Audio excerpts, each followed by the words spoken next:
అరే నేను స్పెషల్ ఎందుకు చెప్తున్నానంటే అంటే cancer is a danger disease. I know that. మనకందరికీ తెలుసు ఎంత సిచ్యువేషన్ ఘోరంగా ఉంటుందంటే ఎవరు ఎక్స్పెక్ట్ చేయలేము, ఇమాజిన్ చేయలేము. అంటే దానికి ఫస్ట్ ఆఫ్ ఆల్ వచ్చేసి క్యాన్సర్కి మందే లేదని చెప్తారు. దానికి సంబంధించింది ఏం అరే దానికి అంటే ఫస్ట్ ఆఫ్ ఆల్ హైదరాబాద్లో 2 సెంటర్సే ఉండే, ఎన్ఎంజీ క్యాన్సర్ ఇన్స్టిట్యూట్, సెకండ్ థింగ్ వచ్చేసి Basavatarakam Indo American cancer centre. ఇప్పుడు ప్రజెంట్ వచ్చేసి ప్రతి దగ్గర ఆర్ఎంపీ డాక్టర్స్ ఎలా ఉంటాయో ఫస్ట్ ఎయిడ్ సెంటర్ అలాగా ఓపెన్ అయిపోయినాయి క్యాన్సర్ హాస్పిటల్స్. మల్లారెడ్డితో అంటే మనకు అపోలో, నీమ్స్, కిమ్స్ ఎక్కడ పడితే అక్కడ డిఫరెంట్గా ఓపెన్ అయిపోయింది బాస్. ఫస్ట్ ఆఫ్ ఆల్ వీళ్ళకి వచ్చేసి ఇన్ ఫ్యూచర్లో ప్రతి ఇంటికి ఒక క్యాన్సర్ పేషెంట్ వచ్చేలాగా సిస్టమ్ ఉంది. ఎందుకంటే మనం తినే తిండి మళ్ళా అంటే మనం యూజ్ చేసే టైం టేబుల్ అంటే దాన్ని బట్టి ఇప్పుడు రీసెంట్గా చిన్నపిల్లలకు ఫుల్గా ఒకసారి మీరు క్యాన్సర్ హాస్పిటల్ వెళ్ళండి, ఎన్ఎంజీ హాస్పిటల్. చిన్న వయసు వాళ్ళు 4, 5 ఇయర్స్, 7, 8 ఇయర్స్ వాళ్ళకి బై బర్త్ లేదు, వాళ్ళకు నార్మల్గా రీసెంట్గా వచ్చింది ఉంది ఒక బ్లడ్ క్యాన్సర్, అంటే బ్రెయిన్ ట్యూమర్, అంటే డిఫరెంట్గా బోన్ క్యాన్సర్. క్యాన్సర్లో ప్రతి టైప్స్ ఉన్నాయి. అంటే ఓవరాల్గా ఇన్ఫర్మేషన్ ఏంటంటే మీరు మీ యొక్క కేర్ని తీసుకోండి. డాక్టర్స్ ఓపెన్గా చెప్పేస్తారు ఏంటంటే ఫస్ట్ ఆఫ్ ఆల్ వచ్చేసి పెట్ సిటీ చేయించుకొని తర్వాత వచ్చి బయోప్సీకి పంపించేస్తారు. తర్వాత మీకు చేయాల్సింది ఏం లేదు, వెళ్ళండి, రిపోర్ట్ వచ్చినాక వెయిట్ చేయండి. రిపోర్ట్ వచ్చిన తర్వాత లిటిల్ బిట్ ఉన్నా కానీ అది మీకు వర్కౌట్ ఒక చుట్టంలాగా రెడీ అయిపోతుంది. అంటే దానికి వచ్చేసింది కీమో, రేడియేషన్, కీమోథెరపీ ఉంది. అది చాలా ఎక్స్పెన్సివ్ ఉంది.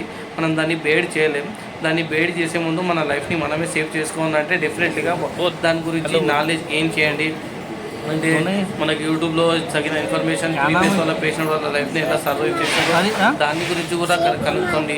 డాక్టర్స్ ఏంటంటే చెప్పిందంటే డాక్టర్స్ చెప్తారు లాస్ట్ అంటే ప్రార్థన టైంలో ప్రతి రోగం అంటే మనిషి పుట్టిన తర్వాత చావడం ఎంత ఫుడ్సో ప్రతి మనిషికి రోగం వచ్చిన తర్వాత ప్రతి రోగంకి మందు ఉంటుంది. కానీ దీనికి సంబంధించింది రిలేటెడ్ ఏంటంటే ఏం అంటే డ్రగ్ అంటే మందు కనుగొనలేదు. ఎందుకంటే ఇది బిజినెస్ తెలియదో దానికి తగిన ప్రికాషన్స్ తీసుకోలేదు తెలియదు. బట్ ఇది చాలా రేర్ ఉండే ఇంతకుముందు, ఇప్పుడు ప్రతి ఇంట్లో చుట్టంలాగా అయిపోయింది. మీరు ఒక్కసారి క్యాన్సర్ వచ్చేసిందంటే ప్రతిసారి మీరు హాస్పిటల్కి వెళ్ళాలి. ఎవరీ 3 మంత్స్కి, ఎవరీ మంత్కి, 15 డేస్కి. దాని గురించి మీరు వర్రీ అవ్వకండి. ఫస్ట్ ఆఫ్ ఆల్ క్యాన్సర్ గురించి అంటే ఫస్ట్ ఆఫ్ ఆల్ బ్రెయిన్లో నుంచి తీసేయండి క్యాన్సర్ పేషెంట్. సెకండ్ వచ్చేసి మీకు ఎంతవరకు దాన ధర్మం అయితే అది చేయండి. దీనికి నార్మల్గా ట్రీట్మెంట్ కూడా ఉంది. ఒకసారి మీరు కీమో రేడియేషన్ చేయించారంటే ఫస్ట్ ఆఫ్ ఆల్ ఏమంటారు సర్జరీ అంటారు డాక్టర్. ఆ స్టేజ్ని బట్టి సర్జరీ చేసిన తర్వాత ఏం చేస్తాడు, వర్కౌట్ అవ్వట్లేదు, కీమో ఇచ్చేస్తాం. కీమో చేసిన తర్వాత రేడియోథెరపీ అంటే మొత్తం బాడీలో ఉన్న ఒక క్యాన్సర్ సెల్ చంపడానికి 100 మంచి క్యాన్సర్ సెల్ చనిపోతాయి. సో మీరు కేర్ తీసుకోండి, దాని గురించి ప్రికాషన్స్ తీసుకోండి, అవగాహన చేయండి. Cancer is not a danger disease. మనం దాని గురించి ప్రతిగా నాలెడ్జ్ లేకపోవడం వల్ల ప్రాబ్లం ఫేస్ అవుతుంది.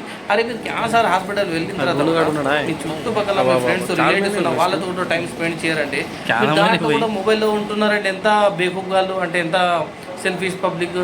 అరే భయ్ నేను చెప్తున్నా, మనం తినే ప్లాస్టిక్ వస్తువులపైన కానీ, టిఫిన్ చేసే వస్తువులపైన కానీ, మనం ఉపయోగించే వస్తువులపైన అరే అమెరికాలో రీసెంట్లీ ఇండియా యొక్క 545 ఐటమ్స్ని రిజెక్ట్ చేసినారు, అప్రూవల్ కాలేదు. ఆ ఇండియాలో అప్రూవల్ చేసి దాన్ని అమ్ముతున్నారంటే మన ఇండియాలో హెల్త్ పరంగా ఏం ఇష్యూస్ ఏం స్ట్రిక్ట్స్ రూల్స్ రెస్ట్రిక్షన్స్ ఉండవు. దానికి తగ్గింది పబ్లికే తీసుకోవడంతో వేరేది ఏం లేదు. దాని గురించి మీరు ఎప్పటికప్పుడు అప్డేట్ తీసుకోండి. దాని గురించి ఇన్ఫర్మేషన్ గెయిన్ చేయండి, క్రియేట్ చేయండి. Thank you to everyone. Please subscribe to my YouTube channel, like, share, comment. Anything wrong in my message, just text me about that. Thank you to everyone.